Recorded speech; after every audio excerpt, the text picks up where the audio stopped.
start recording in case we need this for later, and share.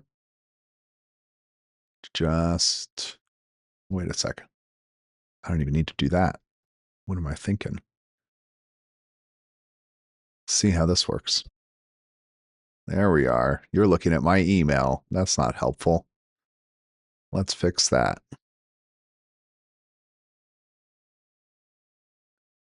Okay, so we need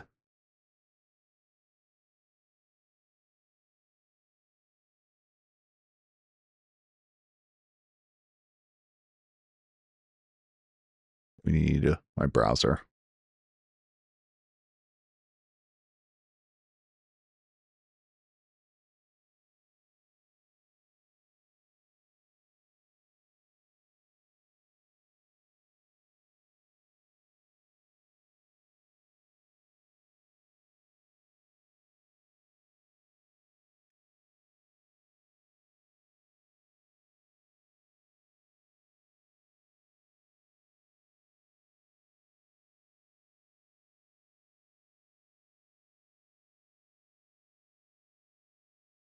Nice.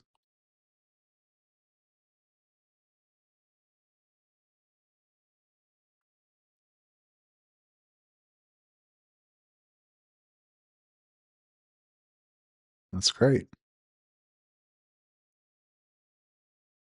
All right. So I'm going back out of the course I've been working on in the background with the site I'm working on. Okay, so this is on FG Funnels, which is the same as Go High Level, which is the same as Fieldway, or sorry, as the same as Ivory. I am not familiar with Kajabi or Kit, but I think the general principles of workflows and emails are similar across everything. And I've done a lot of workflow development in other products for like managing business workflows. And when I first started in this, I was really like intimidated. So FGF has like some things down here where I can go out and request collections of things that they've built. And then from there, I could buy stuff. And I bought some automation templates. And then I got in and looked at them, was like, oh, this is actually pretty simple. I was just sort of feeling overwhelmed. So what I'm gonna do is talk about like some of my starting workflows, like where I start when I do something. I have this pretty well templated at this point with a series of workflows. I began with the pack that I purchased, but then I've modified from there. My focus here is going to be less on the mechanics and more on the principles. You'll see some of the mechanics, but I want it to be something you could translate to Kajabi or Kit or something else. If somebody wants to go deeper into like the very specific mechanics, we could do that. But I think the principles are the main thing. So as you can see, I've got everything organized. Yes.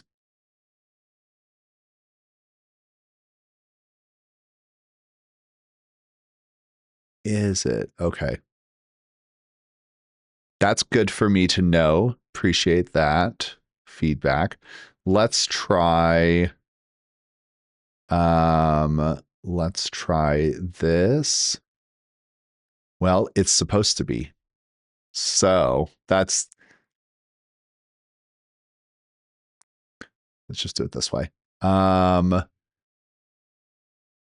Yeah, this is what I can do. I know what I can do. Okay. So I'm going to share through Zoom. Okay. Put this back up here. And then make sure that I am still recording here, which I am. Okay. Let's transition back. Okay. So I'm recording it one way and sharing through Zoom a different way. That's fine. Thank you for calling that out. So any type of organization is helpful. And in Go High Level, FGF Ivory, I'm just going to call it FGF from now on. You've got different things. So you've got like your emails are under marketing, your workflows are under automation. It's super annoying how they use different terms throughout all of this. And then you get your media storage for stuff that you upload, your sites. I try to maintain consistent naming across my folder structure just to make it quick and easy to find stuff. And where I've really landed is I've got lead activation, lead magnets, and sales. So when I've got like a particular product or something that I'm selling, it goes in here. Whenever I set up a new product, I just come in here and I copy. So the process would be like, here's my AI consultant, and I would copy those of these that I want, which is a simple, duplicate, and then I rename it whatever the new thing is that I'm making. I'm going to just show a few of these that are, I think, relevant. So in main product fulfillment, this is like the big one. This is the like first step. Somebody goes in and submits an order form. And I want to make sure that whatever path they got to that, it's sort of clean for them now. So you'll see at the start of this workflow, I'm removing them from an abandoned cart workflow. I'm removing them from a nurture workflow. I'll show you those also, but those are two separate workflows that I move people into depending on actions that they've taken. Because if somebody, the way I set up most of my carts, they have like an initial page where they put in their email, they go to page 2 to put in their credit card. That's where people are likely to bail. But now I've gotten their email, so I can then follow up with them and bring them back, which works about 50% of the time. So, great. So I want to remove them from those workflows if they happen to be in them. If they weren't in them, it's fine. It doesn't hurt anything. I add a tag to indicate, I don't need to nurture them anymore because they've already made the purchase. Assign to user is an FGF thing. At some point, maybe other people will be working with me, and I want to assign contacts to other users so that when somebody emails them, it gives them that user's signature. So right now it's my signature on everything, but like maybe I have a VA, maybe I have a partner, somebody else. And then I add a tag that they've purchased. Tags are like the superpower. Everything should be tagged as much as you can. You want to have consistent naming schemes for your tags. I don't. I have almost consistent, but like they got away from me. And also you want to make sure that as you're building this, that you're naming stuff. So like add contact tag AIC purchased. You want to like make it human readable, but then also indicate what that is. Tags, at least in this system, a lot of automations can be triggered off tags. And that is the simplest, most flexible way to build automations is off of, was a tag added, was a tag removed? And you'll see that in my other workflows. And then in this, we have, granting the course, creating the opportunity, I wait. And then one thing I've added as a new thing for me, in some of my earlier courses, I'm using the membership features that are built into this. And I added people immediately to the membership. So they got a course, they also got a membership, and they got immediately into the membership platform. And as a result, I have 79 people on my forum who never look at it, never post, never engage. And that it annoys me, it bothers me. So what I'm doing now is I wait a day, because I think also you kind of get overwhelmed. Like you just did a thing, you're looking at that thing and you get another thing. And FGF is super noisy. When you add somebody to like the membership and to the forum, it sends 3 separate emails. There's no way to reduce that. It's super annoying. So what I've done is I send an email, have questions or want to chat. And I say, I have a membership space. If you want to use that, click this link. And so it puts on them, do they want to join?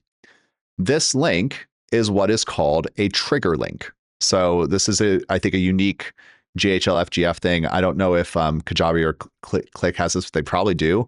A trigger link is something you define in the system. And to put these in, use just like this little tag, and you can search through your trigger links. These only work in FGF land anyways. They only work like in an email. You can't put them into a web page, which is annoying, but you can put them into an email. There are 2 benefits to trigger links. One is you can change the URL later in the trigger link interface while still leaving all of your automations, all of your emails, everything else, you leave them alone. You don't have to worry about them. You just update it in the trigger link interface. The second is trigger links are also workflow triggers.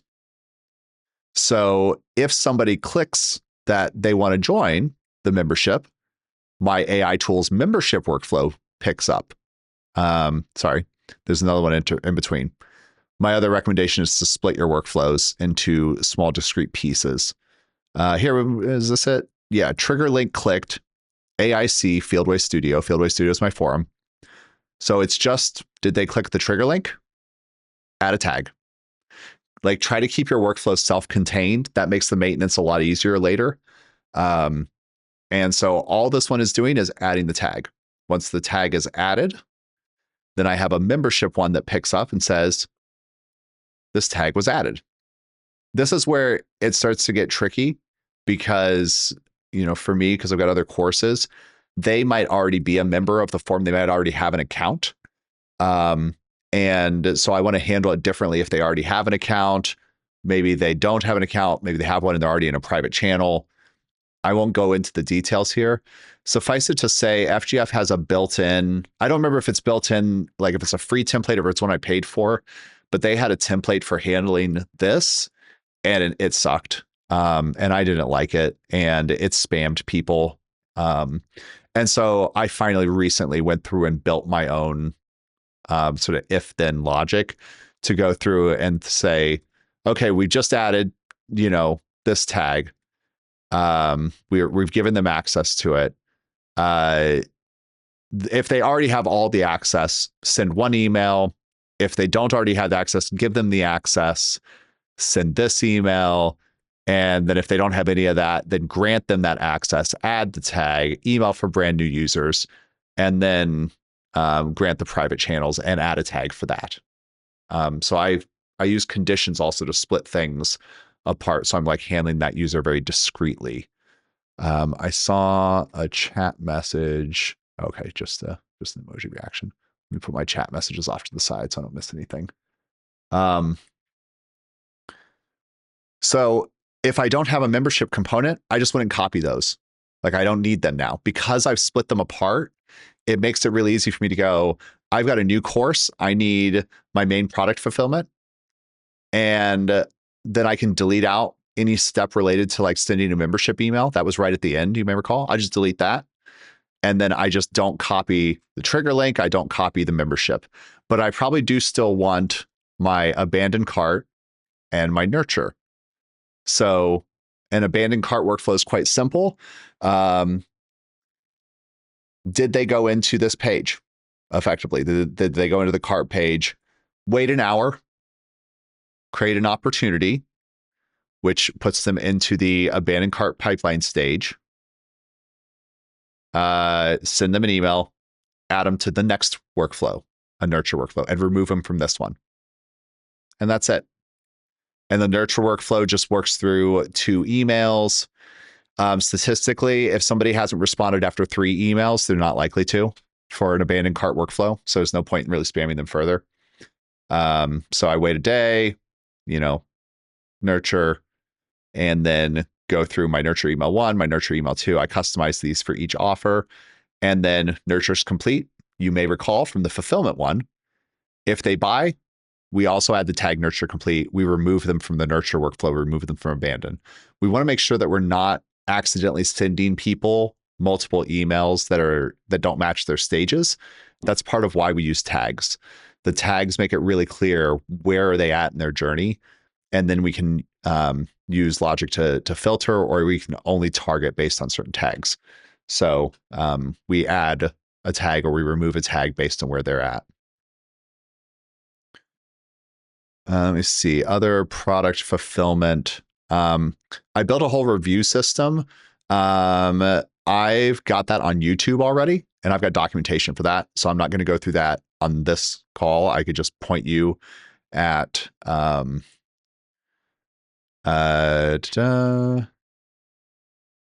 let's see, it's like a FG funnels. Yeah, get more reviews. I'll post this in the chat if you want to watch it.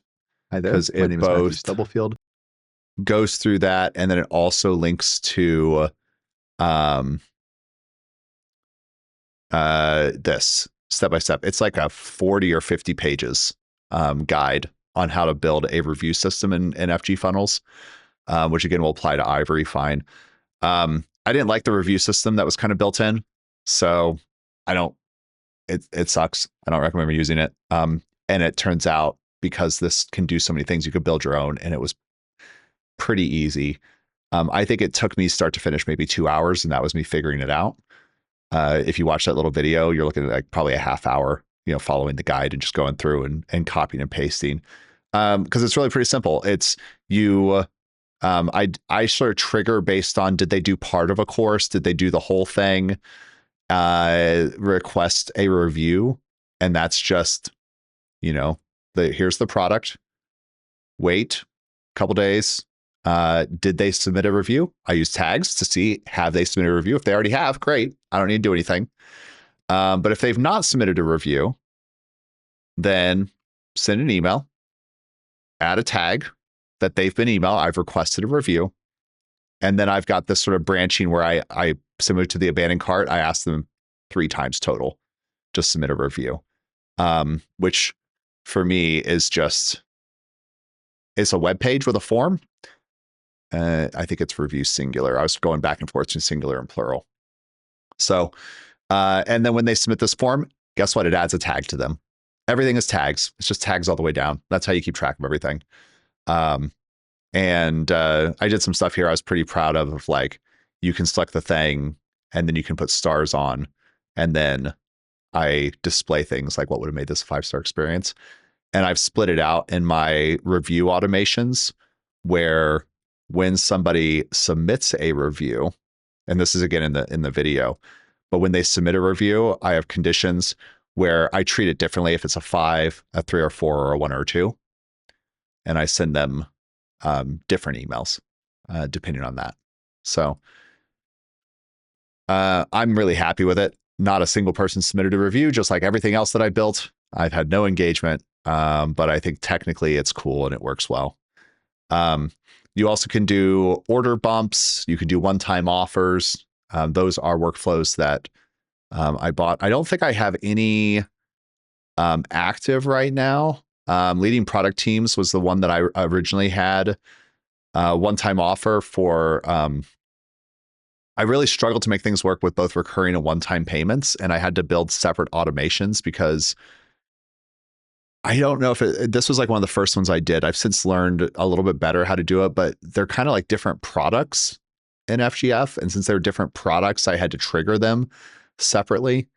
So for like a one-time payment, because I wanted it to handle a certain way, it was a one-time purchase. This is no longer working because I've since removed it.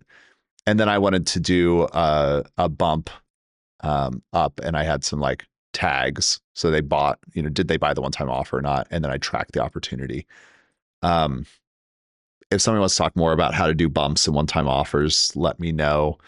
I don't like how FGF does it necessarily. It does it all within the shopping cart module. And so I would rather be like a full web page. It's like, hey, do you want to add this other thing? And could tell you more about it, but it's just within the shopping cart module. So it doesn't give you a lot of space to like sell it. So that's my sales automations. For what I call lead activation, that's just when somebody submits a form on the website. That's why I call lead activation. There's nothing real special about these. Somebody submits a form, and then I'm going to create an opportunity. I'm going to assign it. I'm going to notify me with an internal notification. So I'm going to send an email to myself with the details. That way I can reply back to them. So it's just sort of automating that notification. On forms, you can tell it, send me the details. I did it this way because I wanted it formatted a little bit differently, but that's it. I also have like my newsletter onboarding is a lead activation. When somebody signs up for the newsletter, they get some different emails, but I've started doing things where, for instance, the Managing Up email course. It's a 7-part email course. I feel like it would be overwhelming to do my newsletter onboarding and also be sending them this course at the same time. So what I've done is I effectively, at the end of the Managing Up email course, that automation, at the end of that automation, I send them an email that says, one more thing, here's my newsletter. And I'm adding you to my newsletter. And then it waits a day, or actually right then it adds the tag. So it adds tag field notes subscribed. this automation kicks off and goes, oh, you just added the tag. And then because that user also has the tag, manage up email course, wait a day, then start my newsletter onboarding. And all of these are the same. They're just copied and pasted across because you can copy in here really easily with copy all actions from here, and then you could paste it. And I just wanted the first email of each one to be different, and I handled that first email in the preceding workflow. So as I add more email courses, I'll continue expanding this out. That's working pretty well for me. I played around with some other ones. There's the copywriter I just hired. He had this idea of a rapid lead activation. I implemented it, and I didn't feel like it quite fit me, but also I like a lot of his work. So I'm going to be trying that out. And then lead magnets all get separate folders. Oh no, they don't get folders here. But it's just my things related here. So like that review system I just showed you, I've got for the PDF, you go in, submit the form. Form is FGF reviews PDF, assign the user, send them the email. The email, that's a trigger link. That way I can track, did they click the link? And I can add a tag to them if they clicked it. I add a tag, they requested this. I also wait 2 hours and then I subscribe them to my newsletter. Again, so I'm not overwhelming too many emails at once. And then once they click the link, I've got that they've accessed it, and I just add a tag. And it just helps me keep track. Did they actually download it? Did they get that thing? And so that's valuable information for me.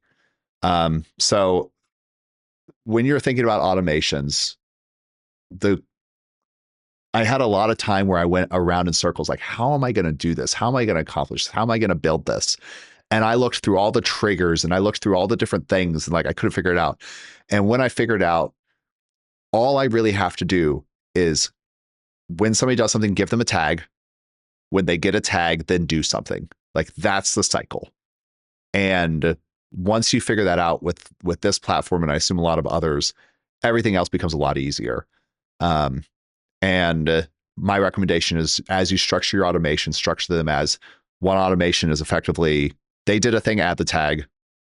And then if it makes sense, it's a separate automation of they got the tag. Now I'm taking this next step, because that lets you split things apart and manage them a lot more easily.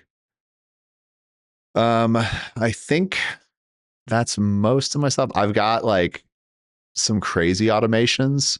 I wanted to send an email for people in this master class where every time they, like every week, they would get a unique email, and I couldn't find any way to do it without duplicating the workflow over and over again and then customizing it.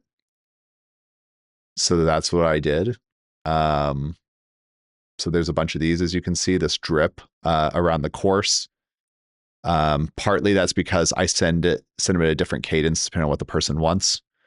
It was a lot of work that nobody's made use of. It's fine. I've got some tools also. So you also can use automations to manage your system. You'll see these are, I'm not actually using them. Some I built to help other people. So for instance, somebody was like, in all of my emails that I send out, I use contact first name as a tag. But if they didn't enter their first name, then it's just a blank space. What do I do then? And so I was like, oh, let's just make an automation. And let's find contacts are created. And when a contact is created, if first name is empty, set it to friend. And then you know that it's lowercase. So as you structure your email template, just make sure their name is never the beginning of a sentence or something. So like there's some neat things you can kind of do with this. I, at one point, was combining first and last name to be full name. Turns out that wasn't actually necessary, but there's a lot you can do with automations, and you can just run them and do manual actions to clean up your data also for your contacts. I think that's pretty much it. Everything I've got in here. Webinar signups. I think I did I don't remember if I did interesting things here. Nope. Added a tag. And then when they got the tag, I think it started an email sequence, which is probably in Was it in lead activation? Or was webinar? I did want to show this because this is sort of an interesting advancement for if you're running webinars. Why do I have?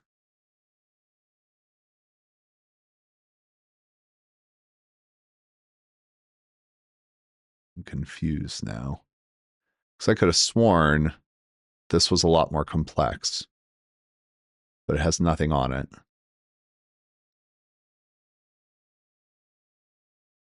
That's because I never built it. I never ran this other webinar. It has 20 people enrolled.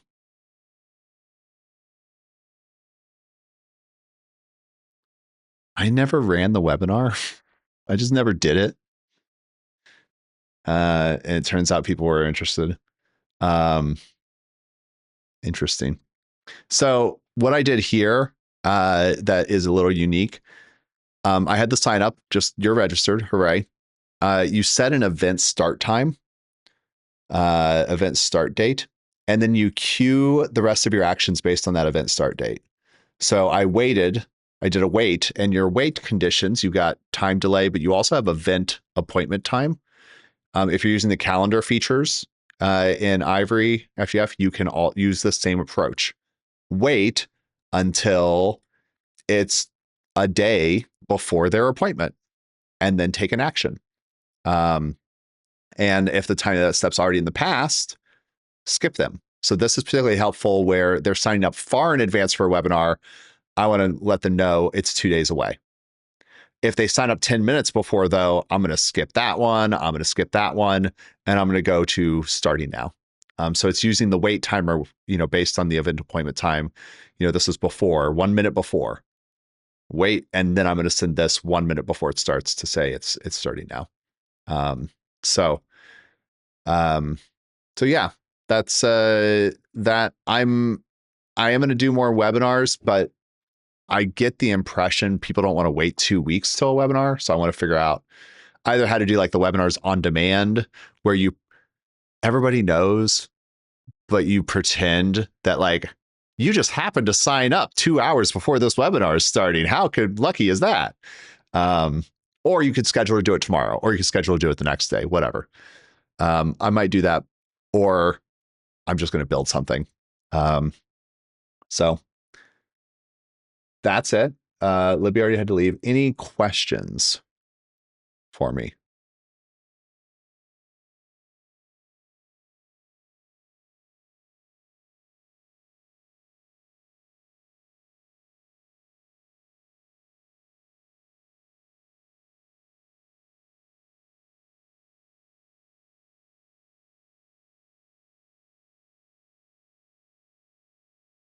Mm-hmm.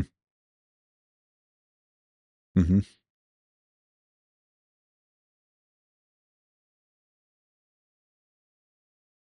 Right.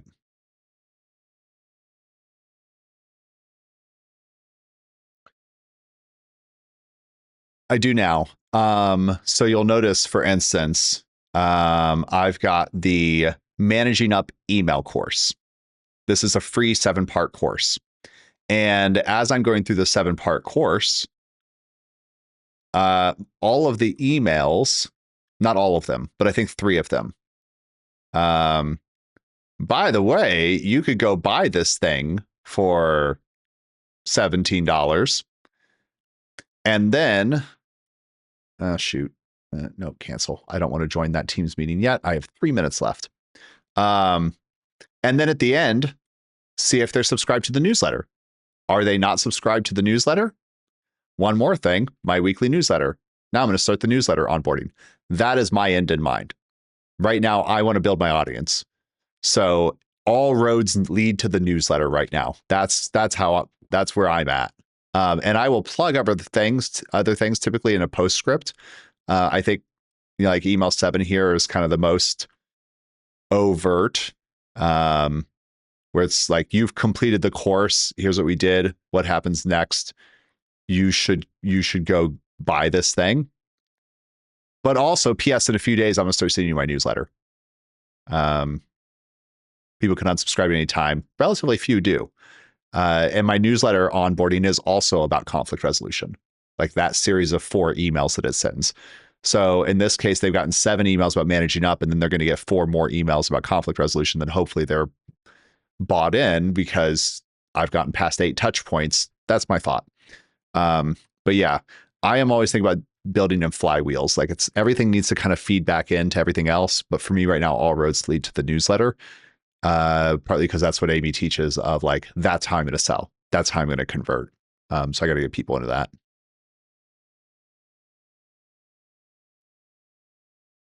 Yeah.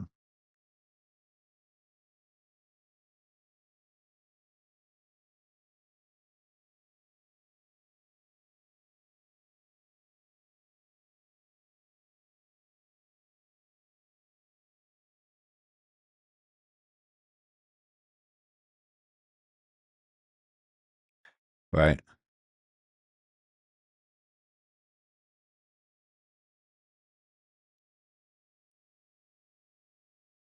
Nice. That's good.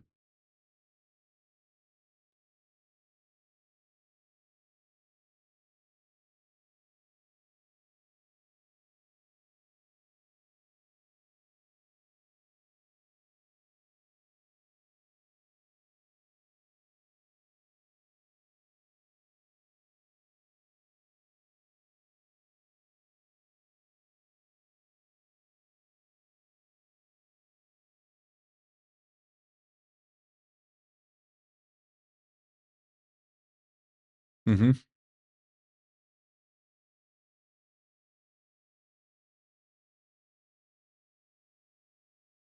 So you have to go edit it. Yeah.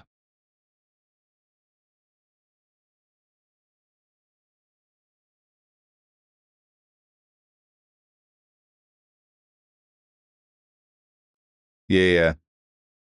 So you saw in those workflows, like I had email templates all throughout that. I didn't show you my email folder. So when I'm setting up a new course, I duplicate all the workflows. So like first step, I create a folder for the new course. I duplicate the workflows from one course and I rename them as I duplicate them. Then I move them over to the new folder. And then I'm going to go to my emails, create a new folder for the course, go to an existing course, duplicate all the emails, move them to the new folder, go through and edit the email templates, which I use AI to like fairly quickly do, and then go to the workflows, edit those steps, select the right emails, update the names of some things, update the subject lines, and then publish them. And it is like, it's fiddly. Like it's just, sometimes it's like I put on a TV show while I'm doing it. It takes, depending on how deep I'm going into it, might take a couple hours. But also I've got it all, pretty well locked in at this point. So you can get through it pretty quick. I do have to go to another course. If you all have any other questions, just post them online or not another course. I have to get to a meeting. And I will talk to you all later. Bye, buddy.